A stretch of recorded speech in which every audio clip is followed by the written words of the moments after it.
Welcome back. Hope you had a nice weekend. To start off today, I wanted to give everyone time to ask any questions you might have about the binary converter assignment. So, do you have any questions about the binary converter assignment? Yes, I have a question. Okay.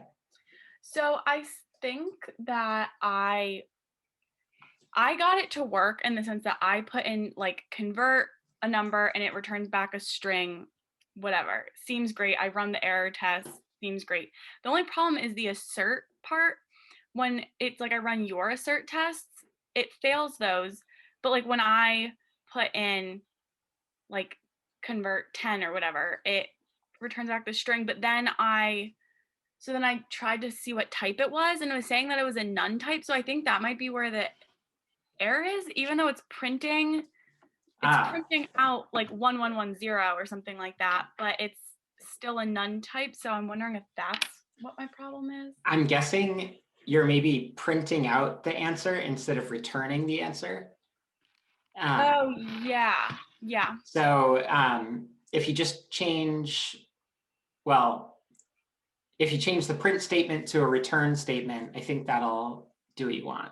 Okay, but then my thought was that then wouldn't you have to put like print convert 8 in order for it then to print the string, or with return should it?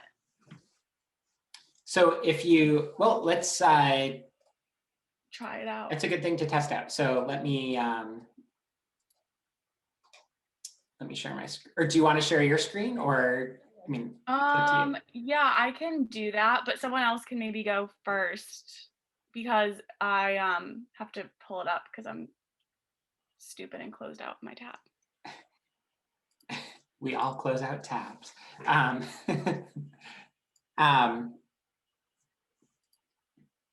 Does anyone else have any other questions while Amelia is pulling that up?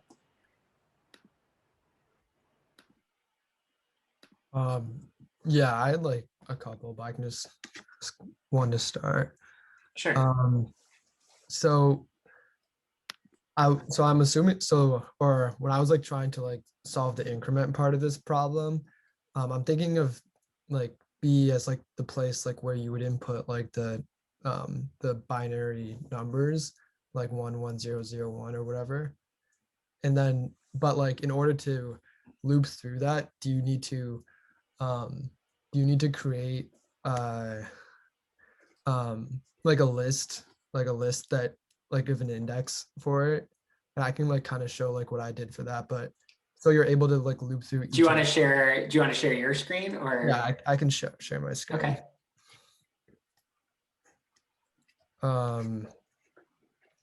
So yeah, this is like what I've been trying to do. I've just been like trying like this right here.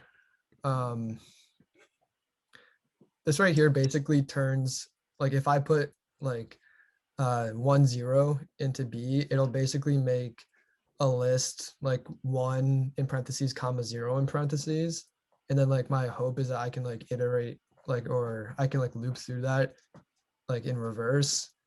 But that's like I guess like where I was at in the beginning. Is that like not what you need to do though? Okay, so there are a few things here. First of all, let's see. So this pass statement here is not needed. So you can get, so pass just does nothing.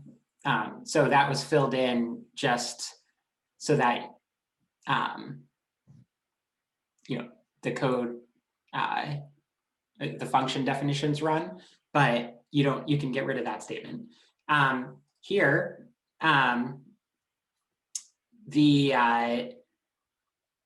you don't really need to convert it to an explicit list, because in this for loop here, X will be set to each character of, I see, you're converting them to integers.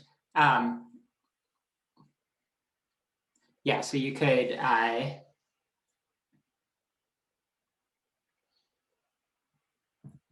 see what you're doing. I'm a little confused too about like the indentation, I guess, because it's saying right now that this should be indented, but then like Sure. if I indent everything else accordingly, it'll end up telling me return is outside of the function, which Yeah, so do you mind if I control your screen for a sec? yeah, no, that's totally fine. Okay, Open oh. system preferences. Sorry, now we're, okay. oh, you gotta click the lock. Yeah. We can stop, maybe we could stop screen sharing while you type your password, or I could, yeah. Oh, sorry. I don't think anyone's gonna steal it. Nevertheless,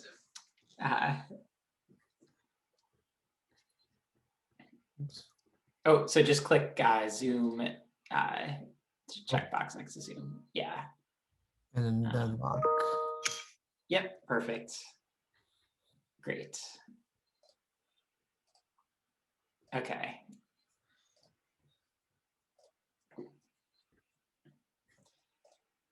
Okay, so now I'm gonna type stuff. So if you try to type, it'll be annoying for, well, I guess it'll mess things up. Okay, so Python is sensitive to white space.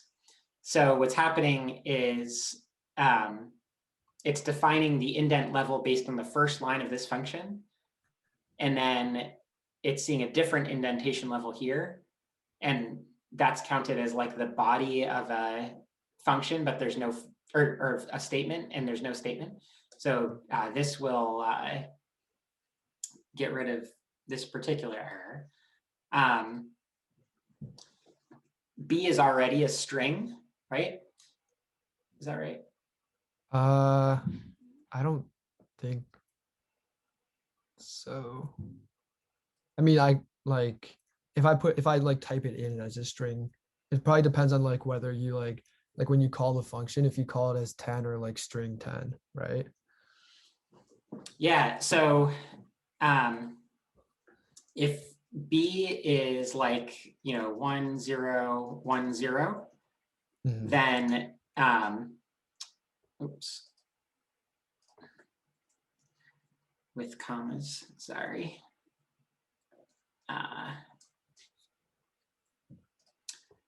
Then string of B will include these square brackets. If you wanted to specify B as a list like this, you could do something like empty string dot join of string I for I in B. So that will give you, oops, forgot my parenthesis there. That will turn it into a string. But what I would recommend is specifying B as just a string. So if you specify B as 1 0 1 0, then you could say for each element in B, that'll loop through each element in turn. Oh, okay. So you don't need to convert it to a list first. I didn't know. I guess I assume like it would only do it, I guess, like if they were separated by spaces, but that's cool that does that. Yeah, if you separate by space, then space is a character. So you can see what happens there. Okay.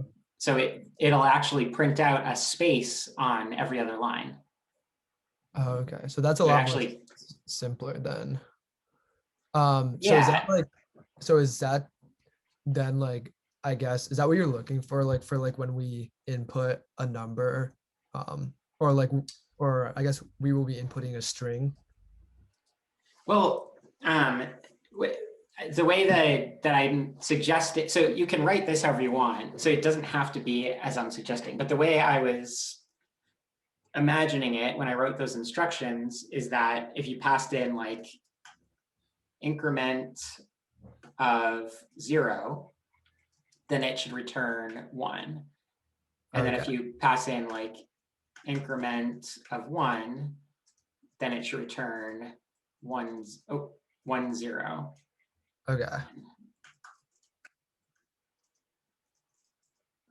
Etc. Mm-hmm.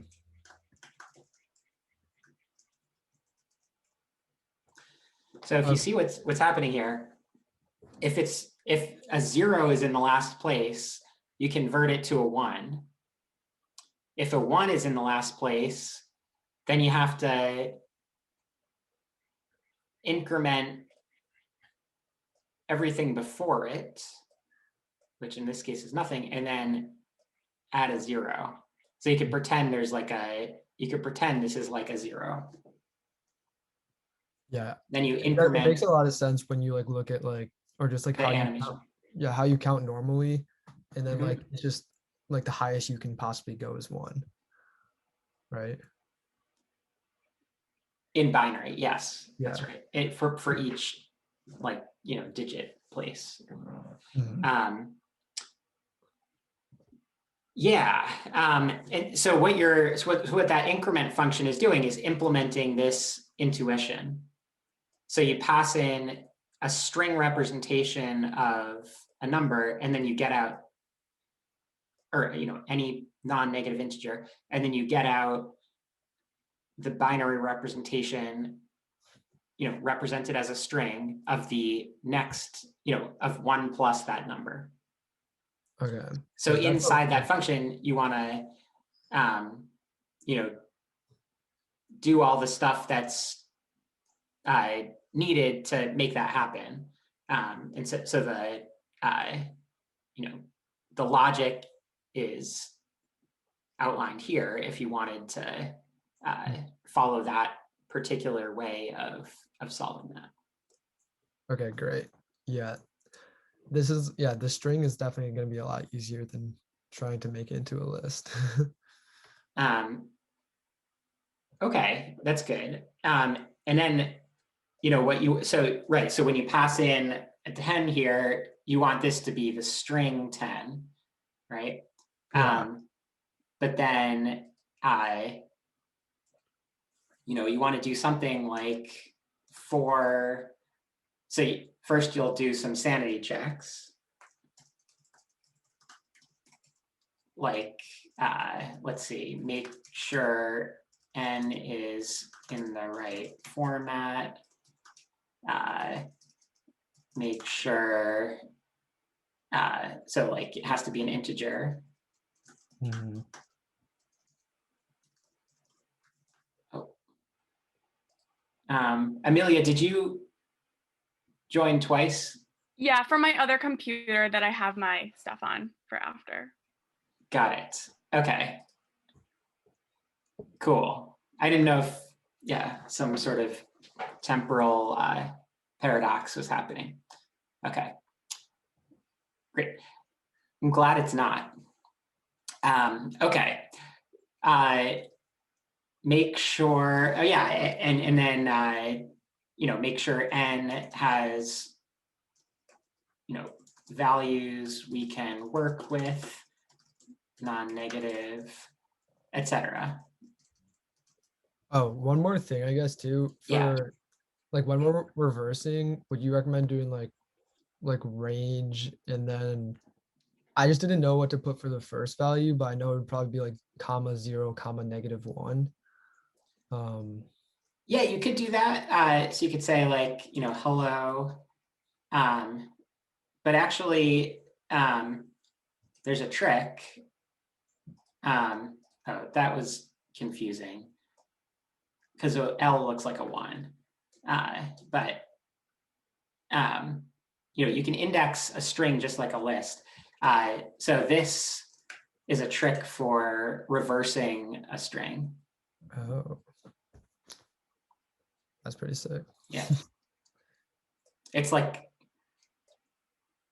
yeah, so it's like, yeah, my middle school nickname, Four Eyes. So you can see like, these are like 4 eyes. And then I'm like, got the flat mouth because I'm not happy or sad. I just have no emotion or affect. Yeah, so that's what face you're making. No. This is the slice notation. So you're, it's like, the number you start with, and then the place you end with, which is length hello. Oops. I am going to type hello. There we go. And then the increment, how much you increment each time you want to get from the start to the end. Except that didn't work.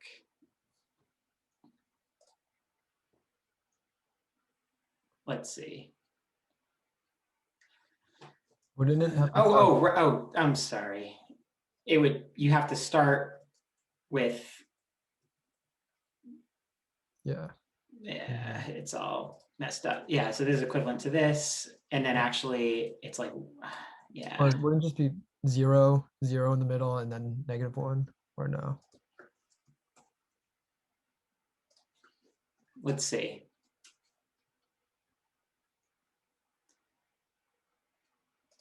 Is it just 0? But like without the Interesting. But without the -1, I think in the beginning. Without the -1. No, Uh, we need that. oh, I never think mind. we do have to do, I know what it is. Yeah, you can't. Oh, Okay, -1 is a, yeah. So this is actually, I think this will give you the same thing. Yeah, okay. There's an annoying thing here. An index of -1 actually is a meaningful thing. It means the first from the end. In other words, the last element. mhm. Like -2 is like the second from the end. Oh, So you're saying like, where do you start?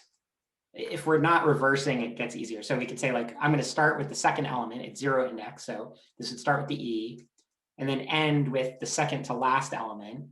So that should be ELL. mhm. Oh, right. Except it starts, what this is implying is you increment by 1 and then you start until you get to 1 before this one. So this will go to ELL. And then I don't need this because this is redundant. Very weird. Anyways, here's the easier way to reverse a string. Okay, anyways, you can use this to loop backwards through a string. So you could say for C in this, and then print C. Oh, awesome. Yeah, Okay. that seems very helpful. Okay.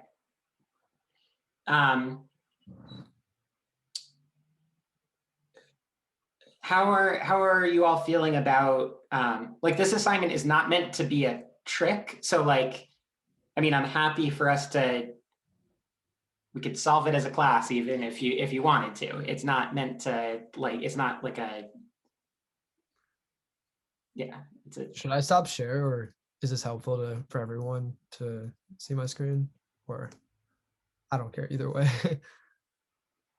Whatever you guys want. what would others like? Helpful, not helpful? I think it's helpful, but I was also wondering if I could share my screen and ask, although I did a different method, Sure. so I don't know if that would be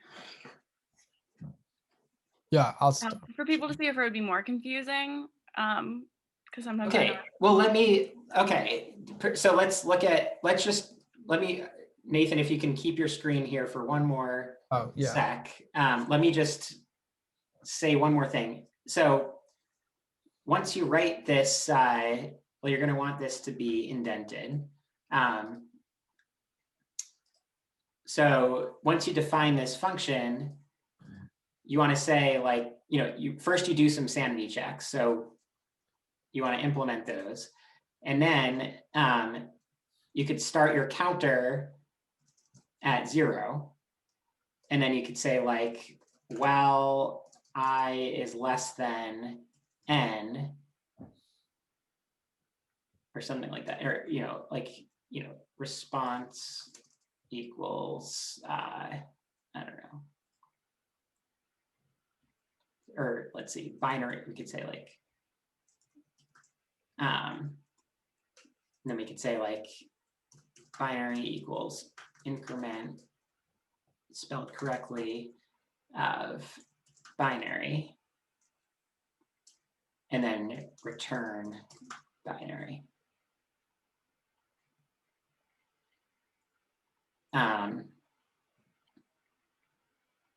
Something like that. So really does that make sense? Is that just Oh, sorry. Let me need that. So you like start with your counter at 0.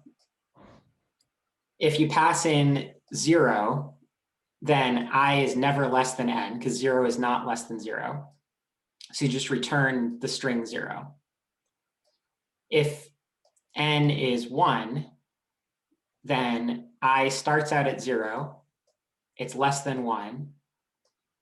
So when you increment this, then binary becomes the string 1. And then I gets incremented. 1 is not less than 1. And so that loop exits, and then you return the string 1. Oh yeah, so Does that's that make like sense? that's for like the convert definition. Is that That's right. So okay. yeah, so this all needs fixing up here.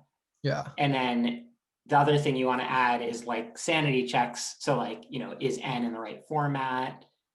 Is it Negative? do you want to support, if you passed in the integer 3, does that work? If you passed in 3.0, does that work? If you passed in like the string 3, do you want that to work? If you passed in 6 divided by 2 as a string, do you want that to work, etc.? You could get pretty fancy there. Okay.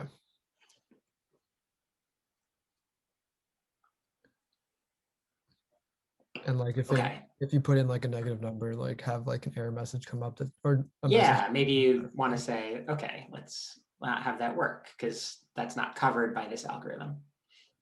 Okay. Okay. Should we switch to Amelia's screen?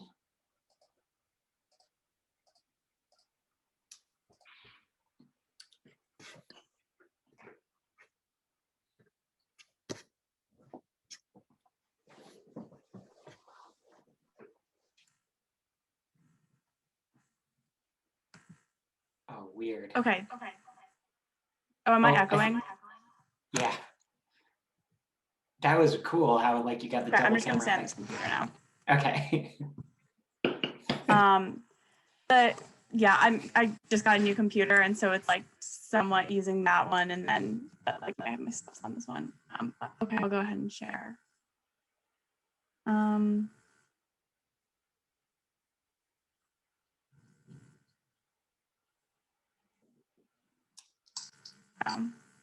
What were people seeing? It went by pretty fast for me. My brain is slow, but it looked like I was seeing some small text scroll. Yeah, there we go. I'm seeing your browser. Oh, I don't have like the green thing outside of it, so okay, you can see. You might be sharing your whole desktop because I can see your start menu, but your browser looks like it's in full screen. So. Okay, can you see my thing? Oh, now I think that's right. Okay, so my problem is, so I did recursion, but So that works, but when I have this, So my eyes might be too bad. Can you increase? Oh, wow. Oh man, I wish I was in college I'm again. zoomed out like That's impressive. pretty small. Wow. Yeah, that's really small. Okay, yeah, now I can see that. So my problem is, and I have to like add my comments and stuff too, but I'll like condense this so that you can kind of see it close together. But while it will print out that answer and like that's an integer, whenever I have my little like, if it's not an integer error, it gives it runs that, but like that's an integer. And I like, yeah, that's great. So yeah, so this is a fun thing to debug. So what's happening here is that, so int is a data type, not a, so like, in other words, the type of the keyword int, it's actually of type. Counterintuitively, type is like, well, oh man, it's hard not to define it recursively, but it's like a label for a data type in Python is of type. So what you want here is if type n, like type,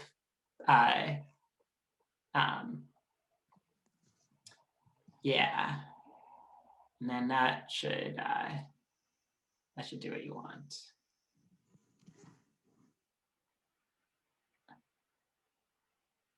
Cool. Great. Yeah, so you're. So I guess I have to change that. So I have to do float cases. Cool.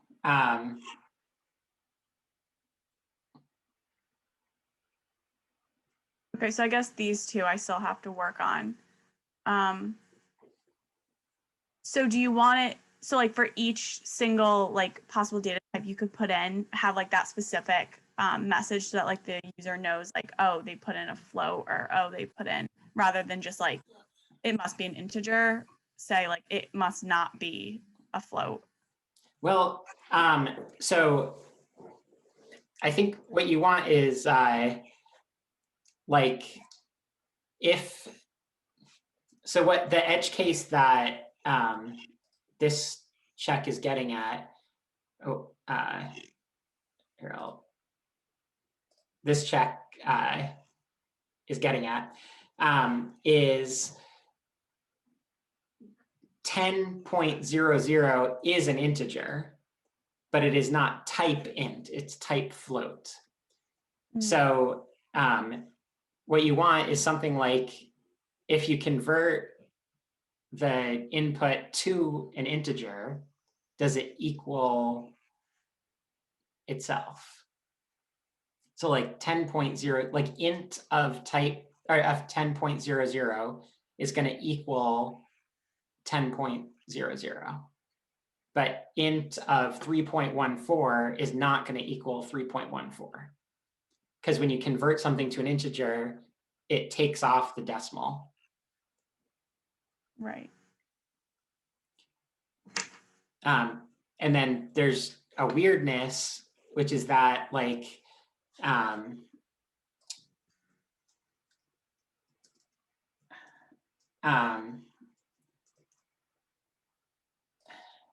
well, if you do like, let's see if this works. If you do like 0.1 plus 0.2 minus 0.3, you'll get something that's not quite 0, it's like 5 point something times 10 to the minus 17th. So it's something very, very close to 0, but it's not exactly 0. So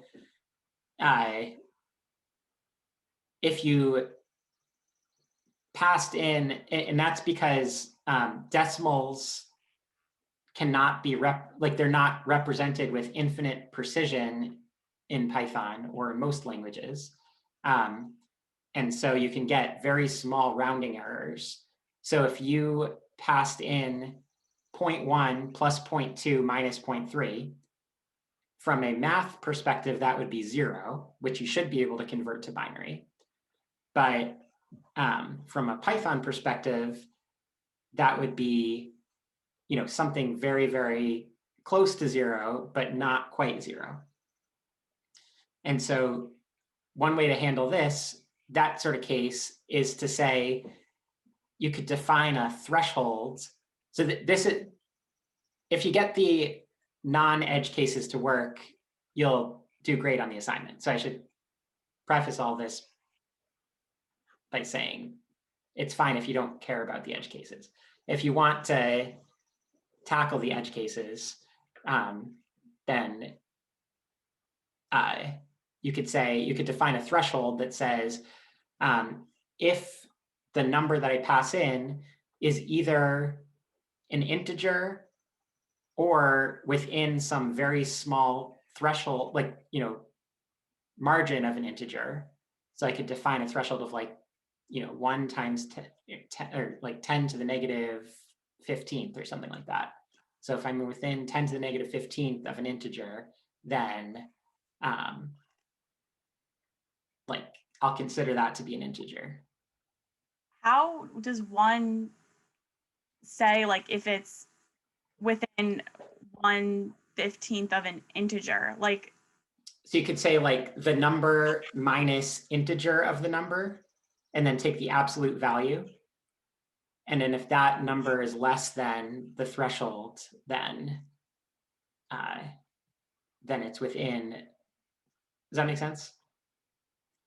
Yeah, okay. I guess I just hadn't realized that that's how integers are coded, or so if I were to put int of 3.14, it would return 3. Yeah. So then it's worth trying that. Okay, so then 3, absolute value of 3 minus 3.14, that would be over the threshold, so that would fail. But if it was within the threshold, then that should still count. Exactly. And so one way of debugging this is to set your threshold to be 0.1. And then you could say okay, does 3.05 work? And that's not really an integer or even close to an integer. I mean, close is a relative thing, but we'll say it's not an integer.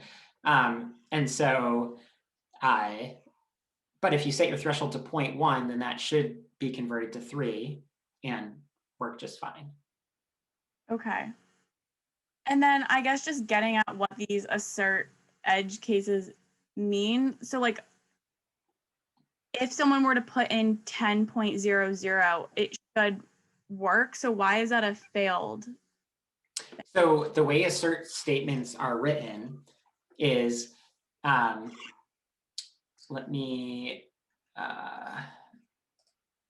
Oh, wait, I see. It's if we put these numbers in, it should be able to handle them, is what it's saying. And so yeah, so it's saying if the answer when you convert 10.00 to binary is the string 1010, then the assert statement will pass and nothing will happen. If it fails, then the error message next to it is printed out. Gotcha. So would that first example also be able to kind of be within that threshold thing? Because obviously if in the code it was to be take the integer of whatever number you pass through, then anything would work. And we wouldn't want 5.8 to work. So well, -10 wouldn't work. Right. And also like the string apple wouldn't work. Right. Okay.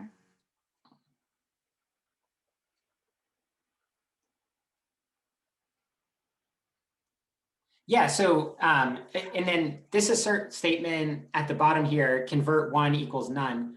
I don't think that's, is that something I don't think that's something I included. That must have been something you added. I have no idea why I would have put that in, but it, like, maybe I was just trying to figure out what an assert.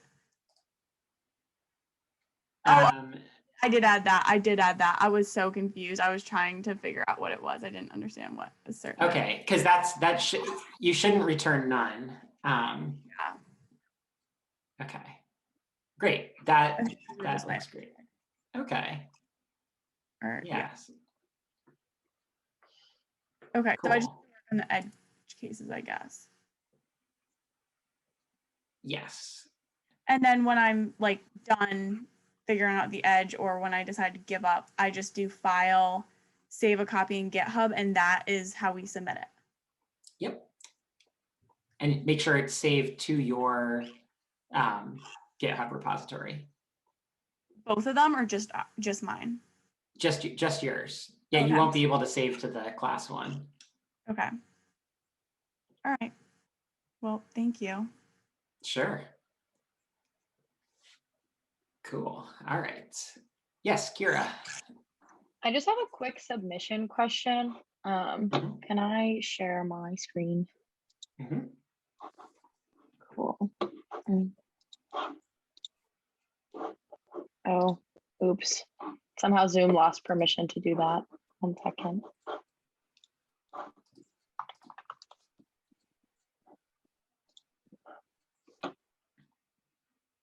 Oh, now it's telling me I would have to quit Zoom. I'll just explain what I'm doing. Okay. So I submitted it a couple hours ago, and I just remembered that I left like your asserts and stuff at the bottom, and then I just had it say like print convert thing parentheses just so that I could like see everything. Do you want me to resubmit it so it's like just the function, or is that fine? If you don't mind resubmitting, that would be helpful. Yeah. So you in can, order and to you do can, that, you would can I just do delete- exactly the same thing. You don't need to delete anything. If you Okay. save a copy in GitHub, it'll just overwrite whatever you had before. like through Collab the same way? Yep, exactly the same way. Okay, cool. Yeah, so all I see by default, I mean, I can see the whole history if I know to look for it, but by default, I just see the latest version.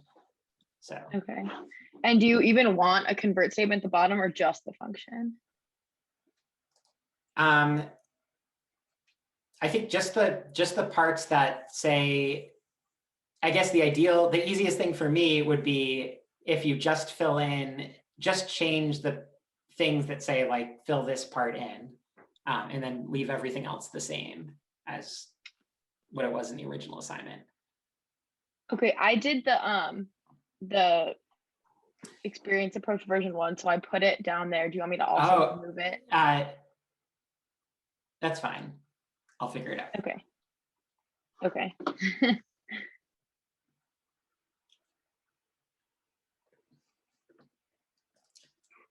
Cool. Okay. Yeah, Nathan, did you have another? Yeah, I was wondering too, like if you if we have access to the what was it called? Oh, Codecademy? Yeah, Codecademy. Yeah, so you posted a message to Slack. What specific course were you trying to get? Because I may be able to get you access, but I didn't know what you were trying to get at. It was like the learn the command line course. I think it was probably that's like for GitHub, probably, right? So if you could you post a link to the course and like in Slack, and then I'll see if I can figure out how to get you free access. There are kind of 2 ways well, yeah, there are essentially two ways to get free access. One is if Dartmouth or someone at Dartmouth has purchased the course, then sometimes we can get you access through there. Other times, I could reach out to Codecademy, and sometimes, as a course instructor, they'll give my students free access, and so, like, I've had success with that before. So, That'd be it awesome. depends if the particular course you're trying to access is on the list of things we already have access to or not, and if not, I can try to get you access. Yeah, I'll definitely share a link after class. Okay. But yeah, that'd be awesome. Sure. And then there was another company, I think Data Camp, I told them or they must have seen a tweet or something that I was teaching this course, and they were like, oh, do you want our course materials for your students? And so you have access to them for free, just because of Data Camp. So Cool. it's kind of nice. And I think you can like do any of their courses, which are similar to Codecademy. I was wondering too if you wouldn't mind like taking a quick look of what I just changed. Sure. But yeah, some reason it's not working.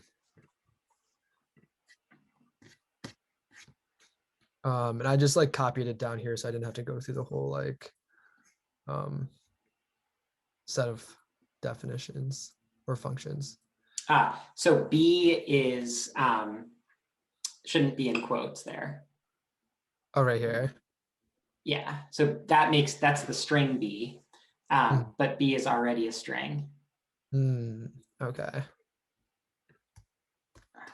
That makes sense. Yeah, and then you want to say like y plus equals 1. So append is a function that goes with lists. Strings don't have the append function, but you could say y equals y plus 1 or y plus equals 1, as in this. Okay, thank you. Yeah, I was wondering about. Sure. Okay, great. So, okay, yeah. I mean, do your best with the assignment, and the point is for you to learn Python. So, if you can submit it tonight, great. Otherwise, when you're able to submit it, that'll be great. And, the point is not to trip you up. So, feel free to, I won't specifically like designate time to ask questions about assignment 3 moving forward, but if you have any, and I say like, okay, anyone have any questions about any of the material so far, you could bring up any of the assignments, including assignment 3, at any point, if you so desire. You being the collective you. Okay. Okay. Let's see. So my original plan for today was to start us going through like Python's data science stack. So we have about 15 minutes left. So maybe I'll get started on that. And we're not going to finish going through all the material I've been thinking of, but that's fine. And then we'll just pick up on Wednesday. Okay, so to give you like a little sneak peek, next week we're going to move on to our first Python-based data story for assignment 4. So that'll, assuming our timeline stays at its current pace, that'll likely be due a week from Thursday at midnight. And then we'll have like a similar format for assignments 1 and 2, where like we do some workshopping on Monday and Wednesday next week. And then we'll like give each other feedback in class next Friday. But that'll depend on how quickly we get through the module 4 material, which we'll start on, well, for the rest of class today. And so today I've put some slides together to introduce you to the Python data science toolkit overall. And then I want to dive into one specific package called NumPy, which is kind of the core data science package that most Python kind of data science libraries are built on. It's useful to get to know. Okay, and I can also share a link to these slides in case it is useful, so that you can follow along and take notes if you so desire. Okay, now let me, what do I do? Okay, unshare screen and share screen. Hopefully this will work. All right.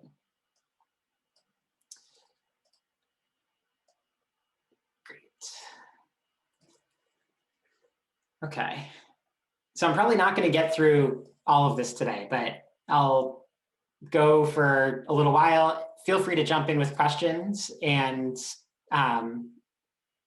we'll continue on Wednesday wherever we left off. So it'll be a little disjointed, but that's okay.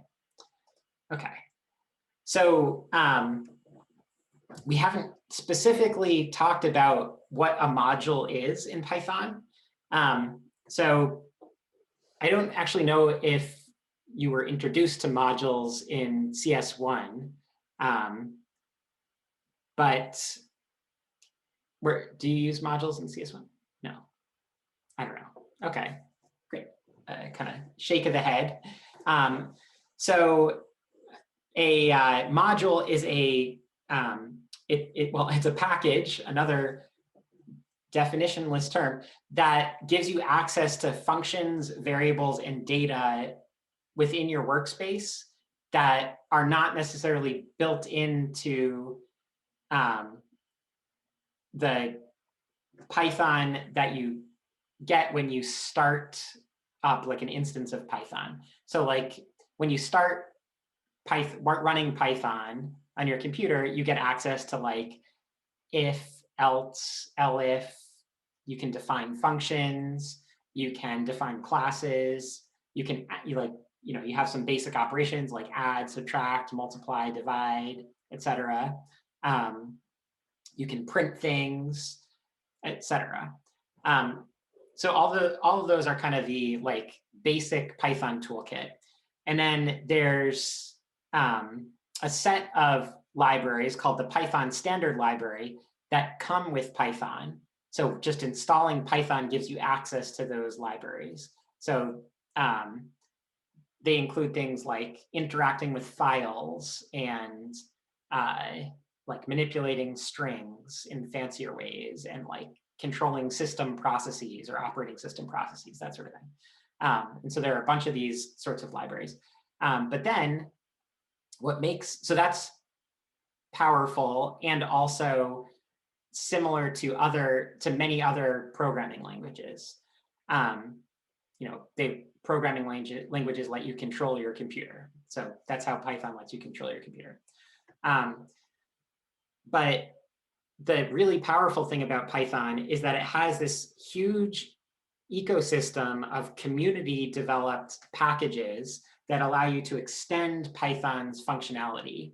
And they're kind of you can think of them kind of like apps that you install that give you that let you do new things that you couldn't before and that aren't built into the standard installation of Python. And in case I am sloppy with my terminology, a module means the same thing as a library or a package or a toolbox or a toolkit. All of those things mean the same thing. Okay. There's Hannah, did you have a question? No. Okay. there's kind of two types of modules that you can use in your Python programs. There's, first of all, a set of built-in modules that are part of the Python standard library. And I've included a link to those modules in case you want a list. There are dozens of them. And then you can also install new modules. And the easiest way to do that is to use a command called pip, which is like Python's app store. So the easiest way to find new packages is to just Google what you're looking for. And then I've included a link to like the pip website, and you can search on that too. To install a new module, there are two ways. So if you're working on your own computer, then if you open up a terminal and type pip space install space, and then this flag, like make sure that you have, well, it'll let you install a package even if you don't have full administrative permissions on your computer. So it's often a useful thing. And it also, if you have like multiple accounts in your computer, it won't mess up those other accounts. So that flag is optional but recommended. And then space, and then the package name. So this command will install a package called HyperTools, for example. And then if you're working in Collaboratory, then you can call a terminal command, including pip, by, oh, I'm sorry, this arrow thing keeps popping up, but the command at the bottom of the screen here, exclamation point, pip, space, install, space, and then your toolbox name will like run the install command within Collaboratory. So that's how you install new packages in Collaboratory. Okay. When you start Collaboratory, there are a bunch of modules that are kind of installed by default. And to get a list of those modules, you can type exclamation point pip space freeze. And that will print out a long list of like module names or library names and version numbers. And you can do that on your local machine too by just typing the same thing, but without the exclamation point. So that's sometimes useful if you're like, debugging something, and you don't know, do I have this library? Do I need to install it? Or like, what are the versions of my different libraries? Are they, possibly responsible for some weird bug I'm getting? Okay. And then when you want to add functionality to Python, you can do that using what are called import statements. There are a few possible ways of interacting with import statements. One way is to just say import space and then the library name. So itertools is a built-in library that lets you like do fancy things with a type of object called Python iterables, which are kind of list-like objects. And you can import the itertools library using this command. You can also import a list of libraries or modules on the same line by separating them with commas. So the OS module is a built-in module that lets you do like operating system, file system interactions. And then sys lets you run system commands and interact with like your system. So like run commands and stuff like that. And you can import them both in the same line using this syntax. You can also use the as keyword to rename libraries. So one of the, so like NumPy is a library that will end up using a lot. It's annoying to keep typing NumPy. And so often libraries that you use a lot, you'll import it with some abbreviated name. And like often there are like standards that are built up around what you rename libraries so that your code is easy to read for other people. And so you can rename the NumPy library to NP using the as keyword.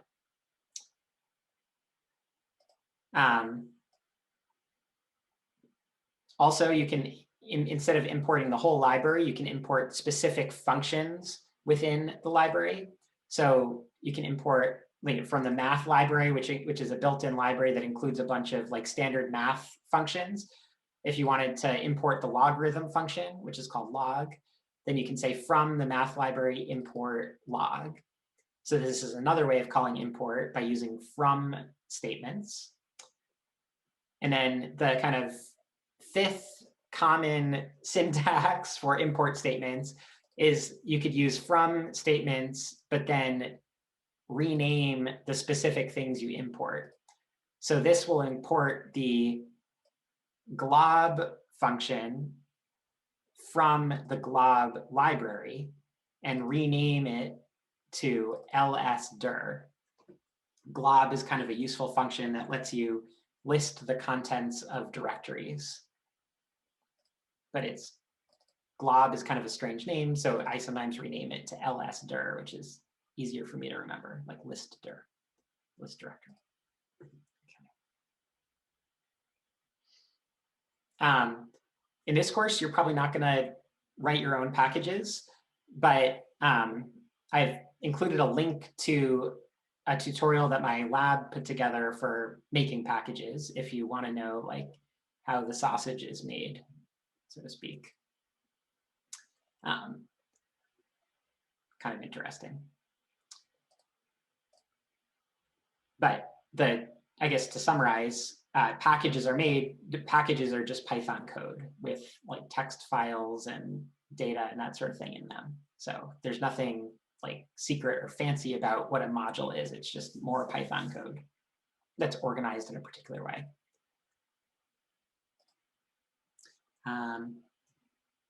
Okay. And then what makes Python special, as I was referring to, is like the particular libraries that are available for you to install are very impressive and like far-ranging.